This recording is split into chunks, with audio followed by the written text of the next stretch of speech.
Sakshi TV's special immigration show with attorney Ms. Prashanthi Reddy from Law Offices of Prashanthi Reddy PLLC. Please note that Sakshi TV now has 3 immigration shows every week. On Wednesday at 5:30 p.m. EST with attorney Ms. Prashanthi Reddy in English. On Thursday at 5:30 p.m. EST with attorney Champ Parvatneni, and on Friday with attorney Bhanu Ilindra at 6 p.m. EST. Please tune in to ask your questions.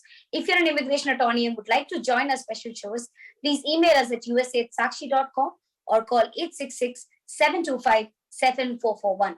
Before we begin the show, please note that the information provided on this show is not a legal advice and is for general informational purposes only. Sakshi TV or its agents will not be responsible for use of information. If you need specific consultation, please contact the attorney directly.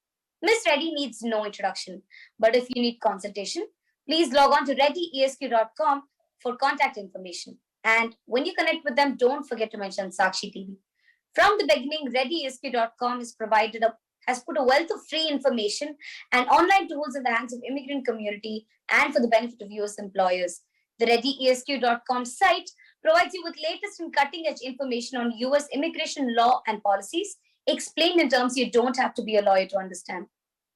Today's topic is the F1 loss of ACICS accreditation and law effect on students and the FAQs related to that. We will continue the knowledge session along with the news and updates on latest immigration followed by Q&A. And before we get into the topic, you can call us on the numbers displayed on the screen to ask questions related to immigration and also ask tips. Hi, Ms. Reddy, how are you doing? Hi, Tony. I'm good, thanks. How are you? Very well, thank you. So today we've chosen a completely different topic.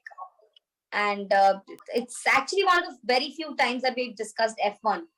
And today we're going to talk about just that. So do you have any updates to share on Ms. Reddy, or should we directly get into the topic? Let's get into the topic because the topic itself is an update. An update. So, Ms. Reddy, we also do have some set of FAQs related to F1. Do you want me to start off with that?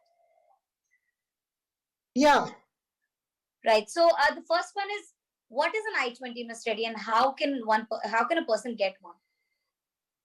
So, basically, an I-20 is a form that's given by the university, and based on that form, you can then apply for admission, change your status to an F1, or apply for consular processing.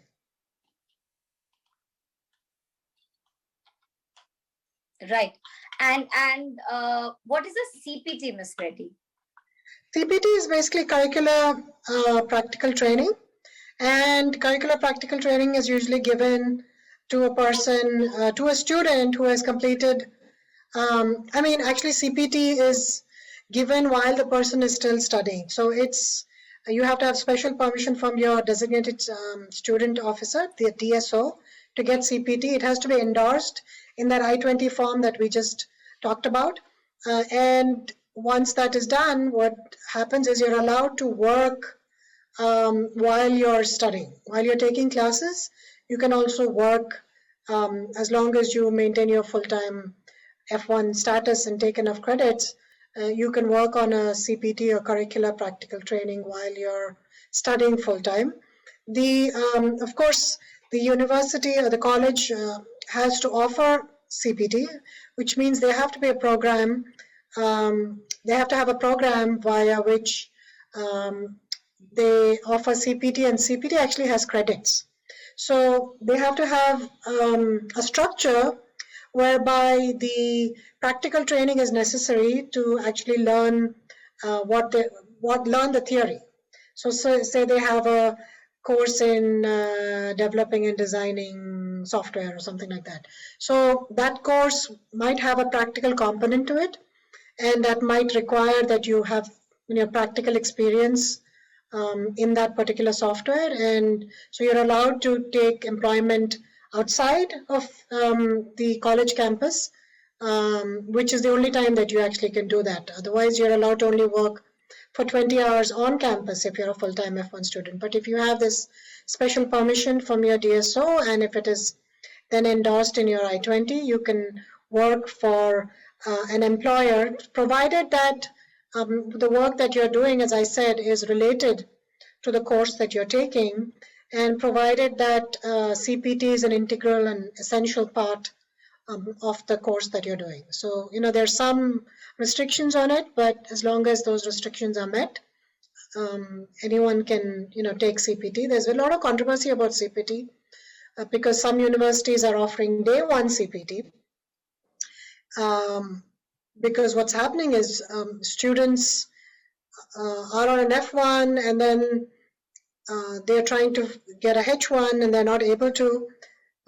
So after their F1 is over, they take another course, like maybe another master's degree, because they don't want to leave the country. So they prolong their F1 status, and they also want to work. So they take F1, they take a second master's and take day one CPT, which allows them to work as if they were on a H1. So they're trying to meet their requirements without, the H1, because the H1 having the lottery system not being available for only a short period of time every year, and then only 1/3 or less people get selected for the lottery, 1/4 last year. So all this provides challenges to students, and they need to find another way where they can meet their goals and keep their jobs, etc. So this has become one medium whereby they can continue their work. So there is some controversy about that. But so far, even though we get a lot of RFEs on F1s and CPT and day one CPT, we haven't seen denials. So far so good, but that can change anytime, because I think if you look deep into the actual rules, they don't allow day one CPT, but they seem to be allowing it right now. So, so far so good, as I said. Right. So that's about CPT, but what's an OPT, Ms. Reddy? See, OPT is optional practical training. So it's not needed as part of the curriculum. CPT is curriculum practical training, and CPT you get credits as part of your curriculum for CPT. OPT is optional practical training, which means this is something that you get after you complete your at least 1 year. If you have a 1 year course that you've done, it doesn't have to be a 2 year or a 5 year course. Minimum course that you need to take is a 1 year course. So you could do a 1 year master's program and you could be eligible for OPT. OPT is generally for 12 months, and you have to work during your OPT period, but in order to maintain it. But the work could be voluntary, which means that it need not be paid. It can be unpaid work. So that's the beauty of OPT, and you can remain, you can take 90 days off, so without having to work. So that's another plus point. So this is what OPT is. And again, OPT also has to be related to the degree that you studied. Right. And what are the eligibility requirements for an F1 OPT, Ms. Reddy? Well, for an optional practical training, you have to be a full-time student for at least 1 academic year, as I was saying, just preceding the submission of your OPT application. You should be maintaining a valid F1 status. Say you lost status, then you won't be eligible for OPT. You'll have to regain or reinstate your status and then file for OPT if that happens. Also, as I again mentioned, that you have to intend to work in a position that's directly related to your field of study. So if you did your, say, master's in computer science, you can't then just go and work as a financial analyst. You have to work in that, IT related area that you took your master's in. Right. And when can a student apply? If you're a student completing the first academic year of study, that means if you're in a 1 year program, the earliest you can submit the application is 90 days prior to completion of your academic year. So you can apply in advance, and the maximum is 60 days after. You have a 60 days grace period to apply. So that's the application period. So pretty much you have to make sure that you keep within those periods, because if you overshoot the 60 days, then you will not be eligible for OPT, and then for anything actually, because that's the 60 days is grace period within which you can either file for OPT or file for a change of status to some other status like a H1 or F1, or you can transfer schools or file for extend your F1 if you're doing another master's. Right. And what could you tell us about the dates of OPT authorization? So the OPT is given for 1 year, generally. Right. It's for 12 months. So you have to make sure that when you get the card that it has the entire 12 months. And the beginning date for OPT can not be more than 60 days after the date you completed your status. So you have to make sure that the dates match. But generally OPT is for 12 months. Right. And I think my next question is kind of very crucial for a lot of people, because in a lot of cases that I've personally seen as well, F1 getting an F1 visa is kind of relatively a little easier or doable or achievable than an H1, where a lot of the people get stuck is converting their F1 into an H1B. So how does the process work? How can a student convert their F1 visa into an H1B, and what are the kind of hurdles that probably they'd face, or how can they be prepared for this entire process? And if you could also tell us how the process is like, or at least a summary of it. Yeah, so you have to file a change of status from an F1 to a H1. And in order to file a change of status, you have to, of course, show that you are in status before you could file a change of status. So the prerequisite is that you have to be in status and you have to show proof of status. In order to file a change of status, you have to either be not subject to the cap, which is you have to be working for a cap exempt organization if you've never worked for a H1 before, because then you'll be subject to the cap. Or you have to file during that period when the cap opens up in March, April. You have to file for a lottery. You have to register for the lottery, and then if you get picked, you'll have 90 days to file for a change of status from F1 to H1. And usually that change of status, the start date of the change of status will only be October 1st of that year. And the reason why it's October 1st is because that's when the fiscal year actually starts. So you have to make sure that you're in status, on F1 status, until October 1st. So make sure you're in status, not on the date you're actually filing, but you can file 6 months in advance, but until the date that you actually get the approval, or October 1st, you have to be in status. Of course, there's this new thing called cap gap, whereby USCIS is giving you artificial status and bridging the gap between your F1 and H1, because they know that you're filing in advance and H1 starts from October 1st. As long as you show that you're in status as of the time of filing the H1, that cap gap extends until October 1st automatically. So that's one good thing that USCIS has done a few years ago. Right. And if you could also tell us probably a certain do's and don'ts of converting an F1 into an H1B, or some key points to keep in mind. Right. So key points is make sure you maintain your status. If you've been on day one CPT, as we discussed, there are some pitfalls for day one CPT. You might get an RFE. We get a lot of RFEs for students. So you have to make sure that you have all the documentation ready to show that you've been maintaining your status, you've been going to school, you've taken only the number of online credits that you're allowed to take. The rest of the time you've gone in person to school. The CPT, if you're on CPT, was required and was an integral and essential part of your curriculum. If you were on OPT, then that you actually worked on OPT. Though it's voluntary, you still have to have a job offer and you have to actually work in order to maintain your OPT. So those are some of the points to keep in mind while filing for a change of status from an F to a H.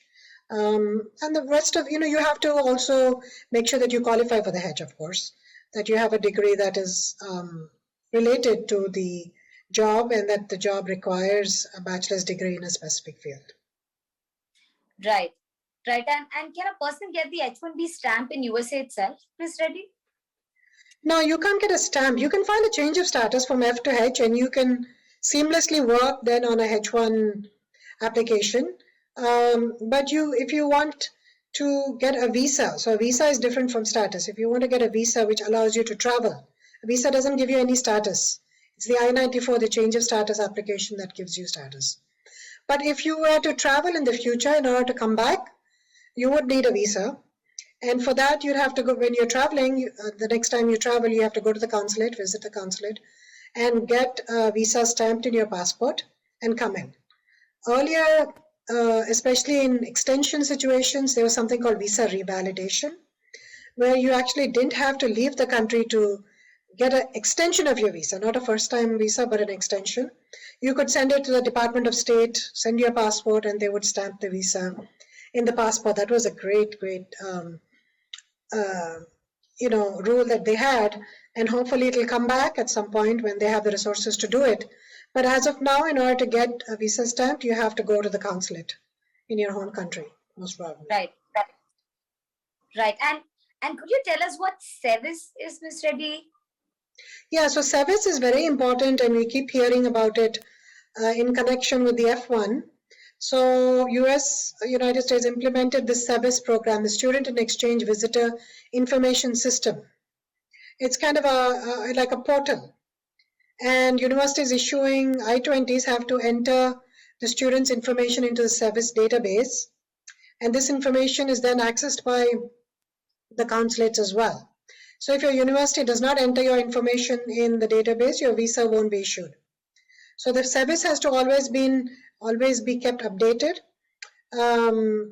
And for some reason, if your SEVIS is not updated or the DSO makes a mistake in entering your information, doesn't change the status on the SEVIS database, you pretty much will become out of status. So it's become a very crucial tool for F1, for a student to maintain status, and often they don't have control over what's on your SEVIS database, because that's only DSO has control on it, and sometimes DSOs don't do a very good job in updating or putting in information in that SEVIS database, and we see students falling out of status because of that. Right. And since we're still, our whole topic is about F1, we've discussed the many aspects of it. Could you also tell us when is the right time to apply for a student visa, Ms. Reddy? Well, if you're filing a student visa, you can apply prior to, obviously you have to apply prior to the admission date on your I-20 form. And there is an enrollment date mentioned in the I-20 form for when it is valid. So generally people apply about 120 days before that date, so that they have enough time to either change status or come into the country by the time that your college actually starts, because you want to be in the US for the first day of school. Right. Why we're on the subject of school, Ms. Reddy. So a lot of people, tend to want to change their courses or in the university or school that they've chosen first after going back to the US. They decide on one course while they're here in India, and after going there to the US, they want to change their course or university or school. Is that okay? Yeah, they can transfer schools.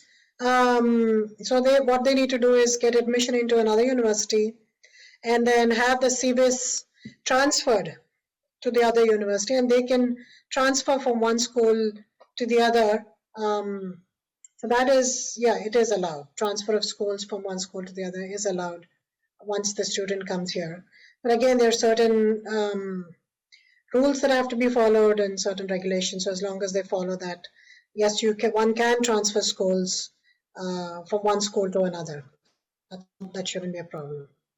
Tony, shall we talk about that our topic of the hour, the ACICS, before? Then we can go back to the questions again. Yeah, of course, Ms. Reddy, please. So that, I just want to make sure we have enough time. Right. So ACICS is an accreditation agency, Right. And it's called the Accrediting Council for Independent Colleges and Schools. It's an accrediting agency that accredits, from the name of it, private schools. And for-profit schools and private schools. So this was very popular among private schools, this accrediting agency. But as early as 2015, the Department of Education was not happy with this ACICS because they saw that there's a lot of issues with them offering accreditation, not checking the university's background properly, not following the rules, etc. So they have been threatening to withdraw accreditation of this ACICS organization from 2015. Then there was a lawsuit, etc., etc.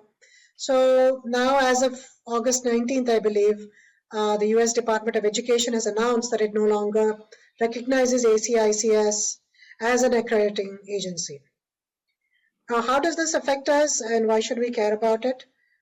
If you are an F1 student and say you're applying for your OPT, STEM OPT 24-month extension, regulations require them for a person to be able to file an extension to have a master's degree from an accredited university. So it has to be accredited by one of the many agencies. So say it was accredited by ACICS, then if you have filed the OPT extension, if you're going to file it, if you file it, you'll most probably get an RFE. They'll ask you to show if there's any other agency that university has accreditation with.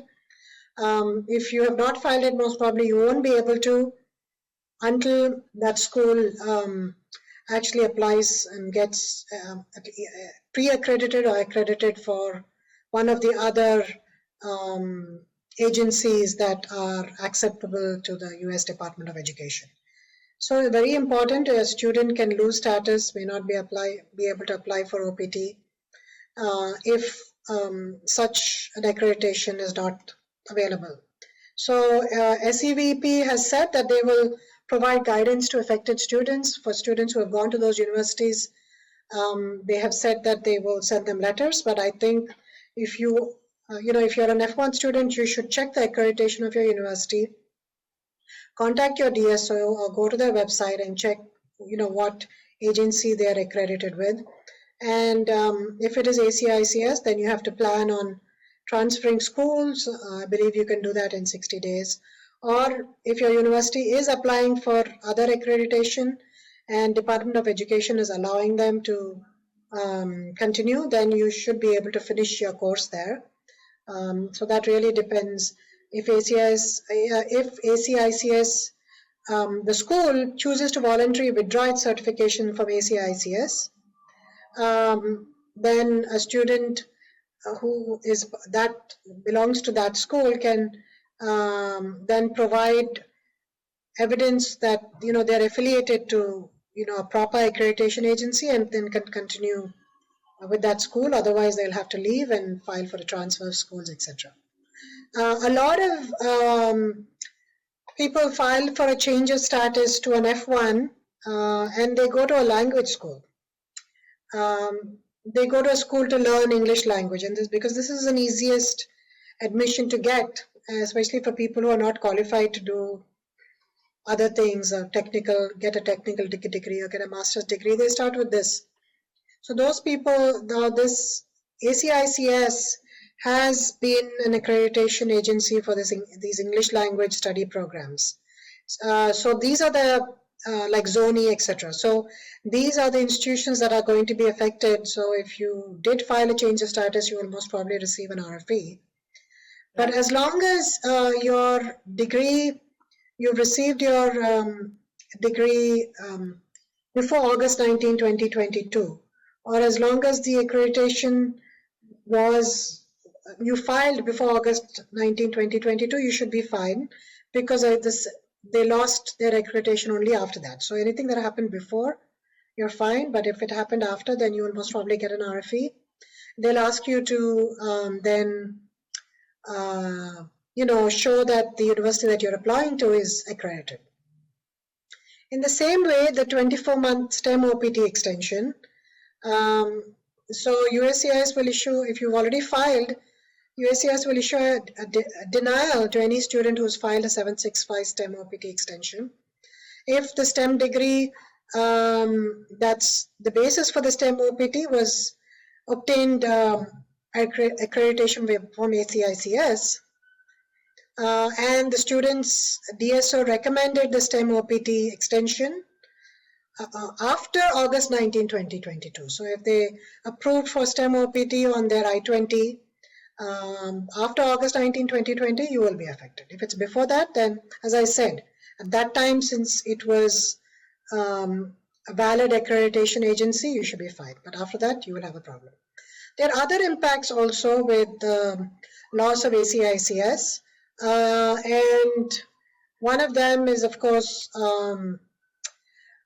if you have a degree that after August 19, 2020, that was accredited by ACICS, your H1B is an issue, because if you fall under the master's cap, if you're filing for an H1B under cap subject, then, and if you have a degree from this agency, and, so then that will be a problem, because they have lost that accreditation. So you will not be able to file under the master's cap program. Maybe you can file under the bachelor's cap. So that's a big problem. Also, if you have an I-140, you filed an I-140. And if you filed it after August 19, 2022, again, same problem. Your master's degree will not be recognized if you filed your labor certification based on that degree. Right. Unless the college got accreditation after that. Okay. So as you can see, loss of accreditation affects many ways. Yeah. Also, another last way that it affects is there is a certain fee that, so if you're CAP exempt, for example, you could be CAP exempt because your university is an institution of higher education and you're going to be working for that institution. It's a non-profit institution of higher education. But if that institution of higher education was accredited by ACICS and has lost its accreditation, then you will not be able to file a H1B master's cap program. Right. That's the update. No, that's another problem. Also a problem with the fee. You will no longer be a fee exempt organization. So if you're filing for a H1, you'll have to pay the higher fee. So, there are many issues that come into play with this loss of accreditation. But I'm hoping, because this has been going on for a while, most of those colleges would have been aware that this is going on, and hopefully they would have corrected themselves or gotten proper accreditation, within that period and now. And I'm hoping that not too many students will be affected. Right. And we hope so too, Ms. Reddy. And like always, with that, we come to the end of the session, and we have few more FAQs that we will continue to the next session. And we're very glad and always privileged to host somebody as esteemed as you on our show, Ms. Reddy. Thank you for always being there, for giving us the right information, and for giving us tips on how to handle the situations as well. Thank you, Tony. Always a pleasure. Right. So thank you, Ms. Reddy. We'll meet again in the next episode. You're watching Sakshi Live, and this is Torvi. Thank you.